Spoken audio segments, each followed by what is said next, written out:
समारोह में उपस्थित गुजरात के राज्यपाल श्री आचार्य देवव्रत जी, मुख्यमंत्री श्री भूपेंद्र पटेल जी, गुजरात सरकार में गृह राज्य मंत्री श्री हर्ष सांघवी जी, कुलपति डॉक्टर JM व्यास जी, उपस्थित न्यायाधीशगण, अधिकारीगण, शिक्षकगण और कर्मचारीगण, अभिभावकगण और प्रिय विद्यार्थियों, देवियों और स्वजनों, सभी को नमस्कार। आज उपाधि प्राप्त करने वाले सभी विद्यार्थियों को मैं हृदय से बधाई देती हूँ। पदक प्राप्त करने वाले विद्यार्थियों की मैं विशेष सराहना करती हूँ। उच्च शिक्षा के लिए अपने फोरेंसिक साइंसेज का क्षेत्र चुना, इसके लिए मैं आप सभी विद्यार्थियों और आपके अभिभावकों को मैं बहुत बहुत प्रशंसा करती हूँ। प्यारे विद्यार्थियों, आप सबने लीक से हटकर अपने जिस शिक्षण और कार्य क्षेत्र का चयन किया है, इस क्षेत्र का महत्व निरंतर बढ़ रहा है। आज एक और आपके औपचारिक दीक्षा शिक्षा और एक चरण का अंत हो रहा है, तो दूसरी ओर आपकी जीवन यात्रा के आगामी चरण का शुभारंभ हो रहा है। इस मंगलमय अवसर पर मैं आप सभी विद्यार्थियों को हार्दिक शुभकामनाएं देती हूँ। आप सभी विद्यार्थीगण न्याय पर आधारित विकसित भारत के निर्माता की भूमिका निभाने जा रहे हैं। आप सब विश्व स्तर पर सुशासन के क्षेत्र में अपनी पहचान बनाने की क्षमता रखते हैं। देवियों और स्वजनों, ये विश्वविद्यालय दुनिया में अपने तरह का एकमात्र उच्च शिक्षण संस्थान है। देश के सभी हिस्सों से विद्यार्थियों यहाँ शिक्षा प्राप्त कर रहे हैं। मुझे बताया गया है कि 15 देशों के लगभग 70 विदेशी विद्यार्थियों ने आज उपाधियां प्राप्त कर रही है। अपराध पर नियंत्रण पाना, अपराधियों में पकड़े जाना और दंडित होने का भय होना तथा नागरिकों में न्याय मिलने का विश्वास होना सुशासन की पहचान है। इस विश्वविद्यालय को और यहाँ के विद्यार्थियों को देश के सुशासन में निरंतर महत्वपूर्ण योगदान देना है। हमारे देश में न्याय पर आधारित समाज व्यवस्था को सबसे अच्छा माना गया है। विरासत और विकास के संगम के द्वारा हम एक ऐसे विकसित भारत को निर्माण कर रहे हैं जो न्याय पर आधारित रहेगा। पिछले कुछ वर्षों में गृह मंत्रालय ने फोरेंसिक साइंसेज की भूमिका को मजबूत बनाने तथा इस क्षेत्र में सुविधाओं और क्षमता में विकास से जुड़ी अनेक प्रभावी कदम उठाए हैं। शिक्षा मंत्रालय ने भी फोरेंसिक साइंसेज के लिए उच्च शिक्षा के क्षेत्र में समुचित योगदान दिया है। आपका विश्वविद्यालय इस प्रगति का प्रभावशाली उदाहरण है। मैं इस प्रयासों से जुड़े गृह मंत्रालय, शिक्षा मंत्रालय तथा इस विश्वविद्यालय के लोगों को बहुत बहुत साधुवाद देती हूँ। आपके कुलपति डॉक्टर JM व्यास जी ने फोरेंसिक साइंसेज के क्षेत्र में असाधारण योगदान दिया है और पद्मश्री से सम्मानित हुए हैं। मैं उनको बहुत बहुत साधुवाद देती हूँ और उनके कुशल नेतृत्व में इस विश्वविद्यालय का विकास और आप सबका शिक्षण आगे बढ़ रहा है, ये बहुत ही प्रसन्नता की विषय है। मुझे बताया गया है कि इस विश्वविद्यालय द्वारा फोरेंसिक साइंस के विभिन्न क्षेत्रों में civil services, IPS, defence, vigilance, health care, finance and banking और न्यायपालिका में कार्यरत लगभग 30,000 कर्मियों को प्रशिक्षण दिया जा चुके। प्यारे विद्यार्थियों, ये कहा जा सकता है कि महिलाओं में संवेदनशीलता के साथ साथ न्याय प्रियता तथा वंचित वर्गों के पक्ष लेने में की भावना अधिक प्रबल होती है। मुझे ये जानकर प्रसन्नता हुई है कि आज उपाधि प्राप्त करने वाले विद्यार्थियों में बेटियों की संख्या अधिक है। ये देखकर मुझे विशेष प्रसन्नता हुई है कि स्वर्ण पदक प्राप्त करने वाले विद्यार्थियों में बेटियों की संख्या 85% या 85% से अधिक है। हमारी बेटियों की इस शानदार प्रदर्शन में मुझे संवेदनशील न्याय व्यवस्था पर आधारित विकसित भारत की तस्वीर दिखाई देती है। कोई भी न्याय व्यवस्था तभी मजबूत मानी जाएगी जब वो सही अर्थों में समावेशी हो, इंक्लूसिव हो। समाज के सभी वर्गों, विशेषकर कमजोर और वंचित वर्गों के लोगों के लिए फोरेंसिक एविडेंस पर आधारित निष्पक्ष और त्वरित न्याय उपलब्ध कराना आपका लक्ष्य होना चाहिए। आप सभी को अंत्योदय की भावना के साथ कार्य करना चाहिए ताकि समाज के अंतिम व्यक्ति तक समय से न्याय पहुंच सके तथा आर्थिक सीमाओं के कारण कोई व्यक्ति न्याय से वंचित ना हो। जस्टिस डिलीवरी सिस्टम में आप सबकी महत्वपूर्ण भूमिका रहेगी। न्याय प्रक्रिया में आपका योगदान सुनिश्चित करने के लिए हाल के वर्षों में सरकार ने अनेक प्रगतिशील कदम उठाए हैं। 1 जुलाई 2024 का दिन भारत की न्याय व्यवस्था के इतिहास में एक बहुत महत्वपूर्ण बदलाव के लिए याद किया जाएगा। उस दिन से स्वाधीनता के पहले से चले आ रहे दंड विधान की जगह न्याय को केंद्र में रखकर बनाए गए 3 कानून लागू किए गए हैं। इस कानूनों में अपराध की जांच और साक्ष्य से जुड़े बदलाव किए गए हैं। जिन अपराधों में दंड की अवधि 7 वर्ष या उससे अधिक है, उन मामलों में अपराध स्थल पर फोरेंसिक एक्सपर्ट द्वारा जाकर जांच करना अब अनिवार्य हो गया है।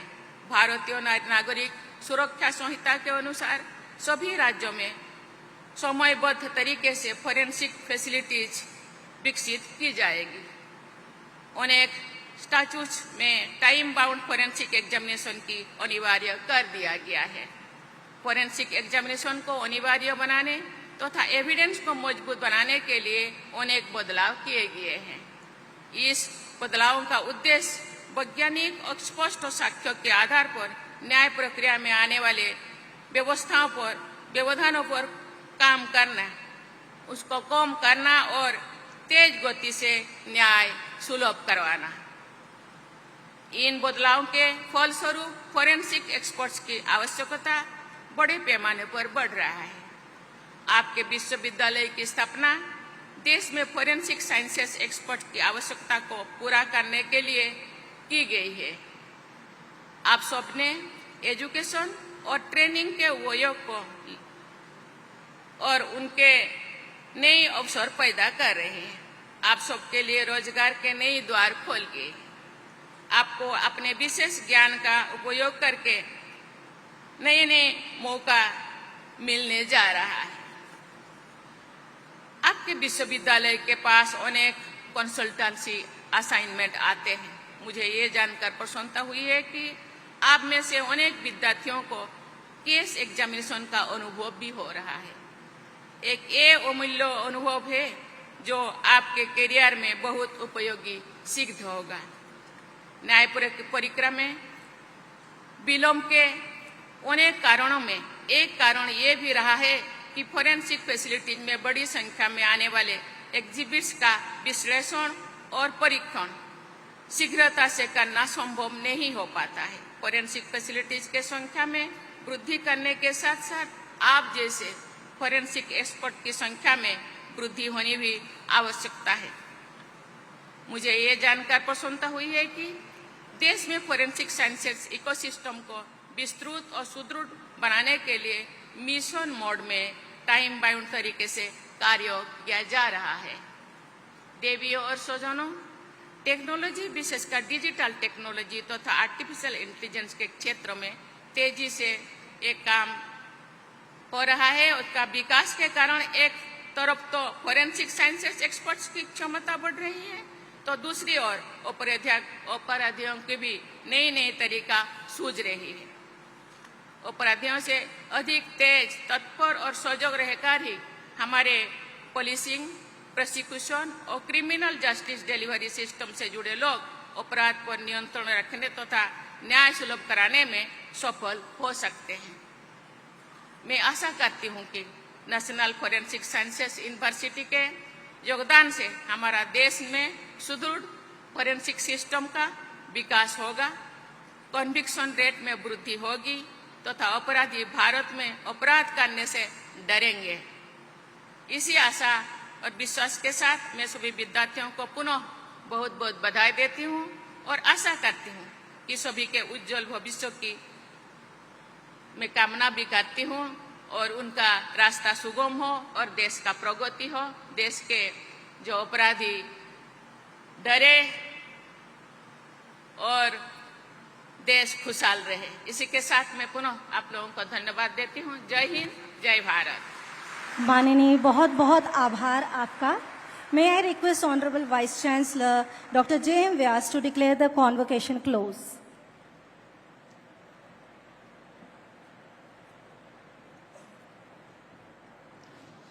I declare the third convocation of National Forensic Sciences University closed.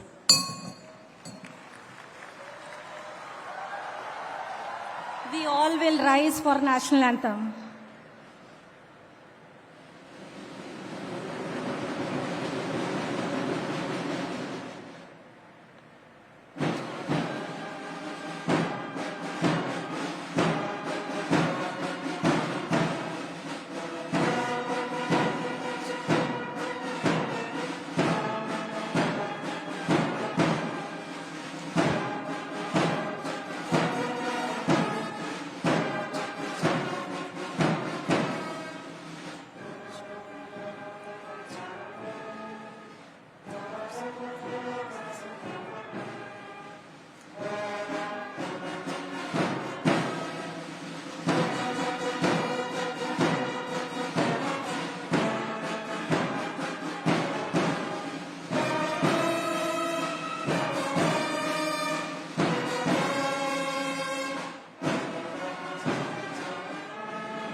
We all will remain standing. हम सभी अपने स्थान पर खड़े रहेंगे। बहुत बहुत आभार माननीय राष्ट्रपति द्रौपदी मुर्मू जी का, बहुत बहुत आभार।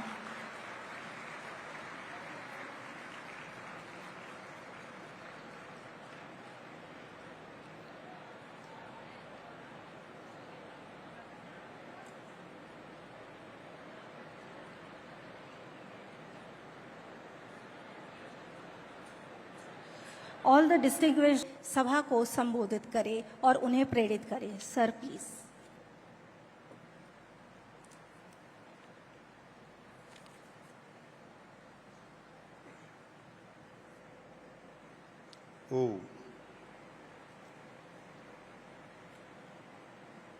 भारत की आदरणीय राष्ट्रपति श्रीमती द्रौपदी मुर्मू जी, प्रदेश के लोकप्रिय मुख्यमंत्री आदरणीय श्री भूपेंद्र भाई पटेल जी, गुजरात के गृह मंत्री आदरणीय श्री हर्ष भाई संघवी जी, कुलपति राष्ट्रीय न्यायिक विज्ञान विश्वविद्यालय पद्मश्री आदरणीय डॉक्टर J.M. व्यास जी, देश विदेश से पधारे सभी अतिथिगण, अध्यापकगण, छात्र एवं छात्राएं, महानुभाव, देवी और सज्जनों, आज हम सब के लिए सौभाग्य की बात है कि भारत के यशस्वी प्रधानमंत्री श्रीमान नरेंद्र मोदी जी ने जिस मिशन को लेकर इस विश्वविद्यालय की स्थापना की थी, आज यह यूनिवर्सिटी अपने उन उद्देश्यों की ओर तेजी से आगे बढ़ रही है। मेरे से पहले पद्मश्री डॉक्टर J.M. व्यास जी ने और प्रदेश के मुख्यमंत्री आदरणीय श्री भूपेंद्र भाई पटेल जी ने इस विश्वविद्यालय की उपलब्धियों के बारे में बहुत विस्तृत जानकारी दी है।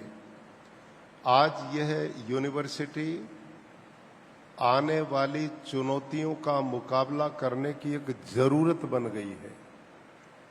मानवीय प्रवृत्तियां जिस तरह से अनैतिक व्यवहार के द्वारा समाज को दूषित करती हैं, भ्रमित करती हैं, ऐसी शक्तियों को मजबूती से जवाब देते हुए एक अच्छे समाज की संरचना करना आप लोगों का परम कर्तव्य है। उसी सोच को लेकर फॉरेंसिक साइंस यूनिवर्सिटी की स्थापना हुई और उसमें विभिन्न विषयों में आपने योग्यता प्राप्त करते डिग्रियां प्राप्त की हैं। सर्वप्रथम मैं आदरणीय कुलपति महोदय को, सभी अध्यापक बंधुओं को और उन स्टूडेंट्स को जिन्होंने डिग्रियां प्राप्त की हैं, अपने लक्ष्य को प्राप्त किया, बहुत बहुत साधुवाद और बधाई देता हूं और कामना करता हूं कि आप अपने जीवन में हर क्षेत्र में मजबूती के साथ सफल हों, ऐसी मेरी आपसे कामना है। एक शब्द बोलते हुए अपनी बात को समाप्त करता हूं। आज का यह दिन किसी भी विश्वविद्यालय के लिए प्राचीन भारत में जब दीक्षांत होता था तो ये सबसे बड़ा महत्व का दिन होता था, क्योंकि आज के इस दिन जो अध्यापक लोग हैं उन्होंने जिस मिशन को लेकर अपने छात्र छात्राओं को तैयार किया है उनमें खुशी होती है और छात्र छात्राओं में यह प्रसन्नता होती है कि जिस मिशन के लिए माता पिता ने हमें यहां भेजा था, आज उस मिशन को हम पूरा करके डिग्रियां प्राप्त कर रहे हैं और माता पिता को इसलिए प्रसन्नता होती है कि जिस सोच के साथ भेजा था उसमें हमारे बच्चे सफल हो रहे हैं। तीनों तरह के लोग यहां पर उपस्थित हैं, लेकिन उन तीनों प्रकार के लोगों को इस भारत की संस्कृति में भारत के ऋषि लोग जीवन का एक अंतिम उपदेश देते थे। पढ़ाई तो आपने करा दी है, डिग्रियां भी मिल गई हैं, लेकिन ये समाज आपसे क्या अपेक्षा करता है, इस सोच को लेकर यहां तैत्तिरीय उपनिषद का उपदेश दिया जाता था और उस उपदेश में हर प्रकार का जीवन दर्शन होता था और वो बहुत बड़ा उपदेश था। उसी का अभाव है जिस कारण आज समाज में अनैतिकता है, दुराचार है, भ्रष्टाचार है, बेईमाना है, बेइंसाफी है। आज हम पढ़ लिख तो बहुत गए हैं, बहुत बड़ी बड़ी डिग्रियां हैं, लेकिन इंसानियत के नाते से, मानवता के नाते से, जिसके बिना ये दुनिया नहीं चल सकती, उस दृष्टि से हम बहुत बुरी तरह से खोखले होते जा रहे हैं। भारत के ऋषि इस दीक्षांत समारोह पर ये अंतिम उपदेश देकर अपने छात्र छात्राओं को कार्य क्षेत्र में भेजते थे और उनका उपदेश क्या होता था? बेटे, सत्यम वद, धर्मम चर, स्वाध्यायन मा प्रमद, स्वाध्याय प्रवचनाभ्याम न प्रमदितव्यम, मातृदेवो भव, पितृदेवो भव, आचार्य देवो भव, अतिथि देवो भव। एष आदेश, एष उपदेश, यान्यस्माकं सुचरितानि तानि त्वयोपास्यानि नो इतराणि। ये मूल उपदेश और भी बहुत है, लेकिन इतना समय नहीं है। इसमें एक ही इच्छा के साथ भावी राष्ट्र के निर्माण के लिए अध्यापक अपने शिष्यों को भेजता था कि जो तुमने यहां पर पढ़ा है, सत्यता पूर्वक उसे जीवन में भी अपनाना और अपने जीवन को सच्चाई के आधार पर सदा चलायमान करना, सत्य का आचरण करना और धर्म के मार्ग पर चलना। धर्म का अर्थ ये नहीं था जो आज हम लिए हुए हैं, ये हिंदू है, ये जैन है, ये बौद्ध है, ये ईसाई है, पारसी, यहूदी, सिख है, ये नहीं थे। प्राचीन भारत में धर्म का मतलब था धारणात धर्म इत्याहु, ऐसे गुण जिनके धारण करने से मैं भी सुखी हूं और मेरे संपर्क में जो आए वो भी सुखी हो, ऐसे गुणों का धारण करना, अर्थात एक जिम्मेदार नागरिक बनना, कर्तव्यों का पालन करने वाला बनना, जहां भी रहो, जिस अवस्था में भी रहो, अपने कर्तव्य से कभी विमुख ना होना। ऐसे विचारधारा वाले व्यक्ति को धार्मिक बोला जाता था। तो गुरु यही उपदेश देता था, जीवन में सत्य का आचरण करना, धर्म का पालन करना, और जो तूने जीवन भर इस यूनिवर्सिटी में शिक्षा प्राप्त की है उसको और बढ़ाते रहना। ये मत सोचना डिग्री मिल गई पढ़ना छोड़ दो। अनभ्यासेन विषम विद्या, कहते हैं किसान खेत में जाना छोड़ दे और विद्यार्थी पुस्तक उठाना छोड़ देते, दोनों ही लुप्त हो जाती हैं। इनको सदा बढ़ाते रहना। किस लिए बढ़ाते रहना? अपने कल्याण के लिए और समाज के कल्याण के लिए। कैसे करना? स्वाध्याय प्रवचनाभ्याम न प्रमदितव्यम, जो पढ़ाओ से अपने तक सीमित मत रखना, अपितु उसके द्वारा मानवता का कल्याण हो, प्राणी मात्र की भलाई हो, अच्छे समाज और राष्ट्र का निर्माण हो, उसमें तेरी विद्या काम आनी चाहिए। और इस विद्या को ऐसे परिष्कृत करते रहना, ऐसे जाज्वल्यमान करते रहना जैसे एक बादल समुद्र के खारे पानी को उठाकर मीठा बना देता है और वहां बरसाता है जहां उसकी जरूरत होती है।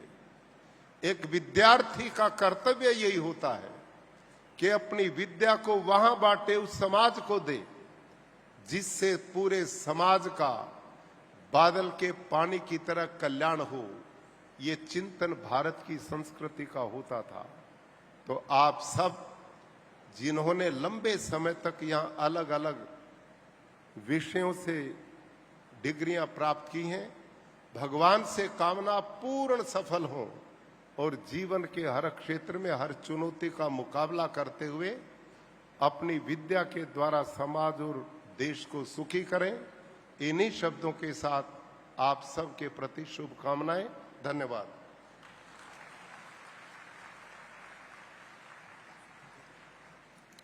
Thank you so much, sir, for your insightful words.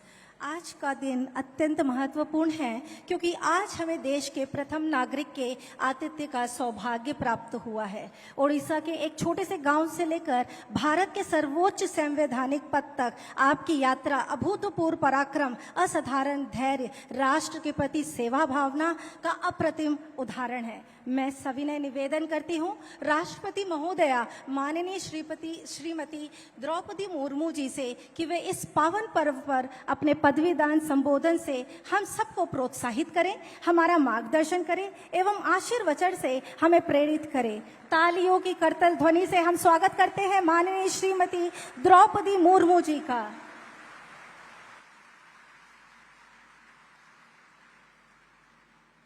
इस दीक्षांत समारोह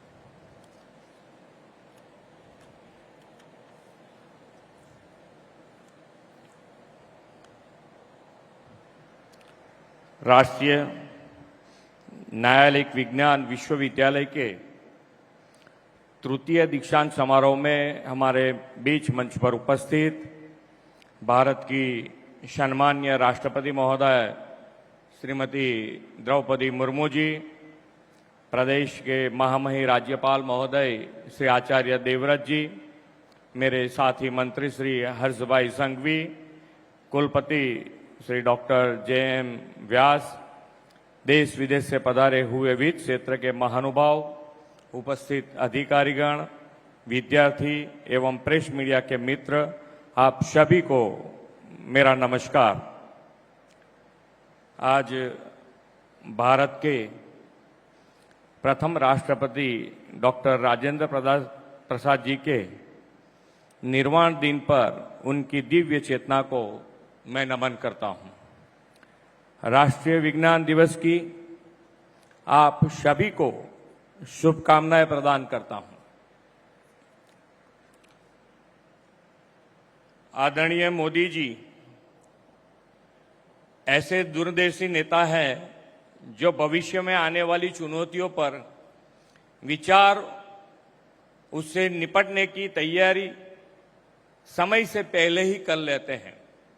यह उन्हीं का विचार था कि न्यायालयिक विज्ञान क्षेत्र में विशेषज्ञों की कमी को पूरा करने और इस क्षेत्र में अंतर्राष्ट्रीय स्तर की शिक्षा देने के लिए ऐसे संस्थान खोले जाए जिससे हमारे युवाओं को नए अवसर मिले। हमारे मोदी जी जब गुजरात के मुख्यमंत्री थे तब उन्होंने 2008 में इस संस्थान को शुरू किया था।